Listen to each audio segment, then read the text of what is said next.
আজকে বিগত কয়েকদিন ধরেই বৃষ্টি যাচ্ছে।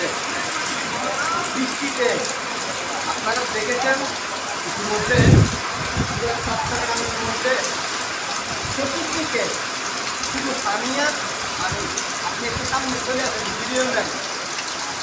আমার ক্যামেরাম্যান যাকে বলা হয় ক্যামেরাম্যান, উনি কিন্তু ভিডিও করতেছে অনেক দূর থেকে, মানে বৃষ্টিতে ভয় পাইতেছে যে স্থানীয় স্কুল তো নাকি তাকে নিয়ে যায়।